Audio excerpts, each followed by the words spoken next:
Sir, ಕಾಮಗಾರಿ ನಿಲ್ಸಕ್ಕೆ ಹೇಳಿದ್ದು ನಮಗೆ ಒಂದು ತಾಂತ್ರಿಕ ಕಮಿಟಿ ನೇಮಿಸಿದ್ರು. ಅವರು ರಿಪೋರ್ಟ್ ಕೊಟ್ಟವರ ಇಲ್ವಾ ಏನೂ ಗೊತ್ತಾಗ್ತಾ ಇಲ್ಲ. ಯಾರೂ ಮೀಟಿಂಗ್ ಕರೆದಿಲ್ಲ. ನಾವೇನು ಅಂದ್ಕೊಂಡಿದ್ದೀವಿ, ಇನ್ನೂ ತಾಂತ್ರಿಕ ಕಮಿಟಿಯವರು ನಮಗೇನು ರಿಪೋರ್ಟ್ ಕೊಟ್ಟಿಲ್ಲ ಅಂತಕ್ಕಂಥದ್ದನ್ನ ನಾವು ಇಟ್ಕೊಂಡಿದ್ದೀವಿ ಭಾವನೆ. ಅದರಿಂದ ಅವರು ಮಾಡಬಾರ್ದು ಅನ್ನೋದೇ ನಮ್ಮ ಉದ್ದೇಶ ಇರ್ತಕ್ಕಂಥದ್ದು. ನಾವು ಕೂಡ ಲಿಂಕಿಂಗ್ ಕ್ಯಾನಲ್ ಮಾಡೋಕ್ಕೆ ವಿರೋಧ ಇದ್ದೀವಿ.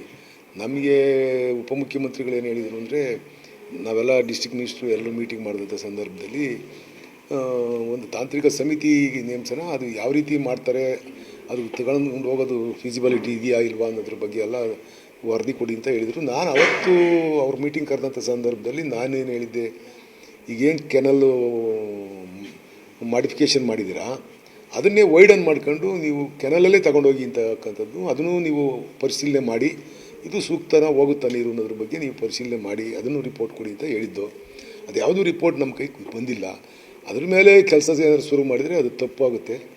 ನಾವು ಕೂಡ ಅದನ್ನು ಕೆಲಸ ನಿಲ್ಲಿಸೋಕೆ ಏನು ಬೇಕೋ ಮಾಡತಕ್ಕಂಥದ್ದನ್ನ ಮಾಡಬೇಕಾಗುತ್ತೆ. ಅದನ್ನು ನಾನು ಮಾತಾಡ್ತೀನಿ, ಸಂಬಂಧಪಟ್ಟಿರ್ತಕ್ಕಂಥ ಇಲಾಖೆ ಇಂಜಿನಿಯರ್ ಹತ್ರ ಮಾತಾಡ್ತೀನಿ. ಜಿಲ್ಲಾ ನಾಯಕರು ಎಲ್ಲ ಕೂಡ ಲಿಂಕಿಂಗ್ ಕೆನಲ್ಗೆ ವಿರೋಧ ಮಾಡ್ತಾರೆ, ಆದರೂ ಕೂಡ ಕಾಮಗಾರಿ ನಡೀತಾನೆ ಇದೆ ಸರ್.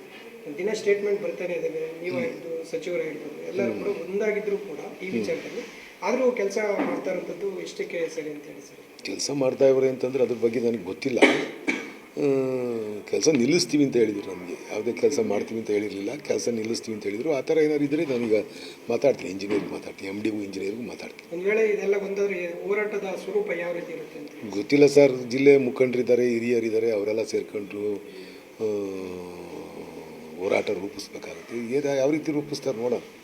ಎಲ್ರಿಗೂ ಜಿಲ್ಲೆ ಬಗ್ಗೆ ಕಾಳಜಿ ಇರೋದ್ರಿಂದ ನೋಡೋಣ ಯಾವ ರೀತಿ ಆಗುತ್ತೆ ಇದ್ರ ಬಗ್ಗೆ ಕಾದು ನೋಡೋಣ. ಇದು ಯೋಜನೆ ಪೂರ್ಣಗೊಂಡಿದೆ.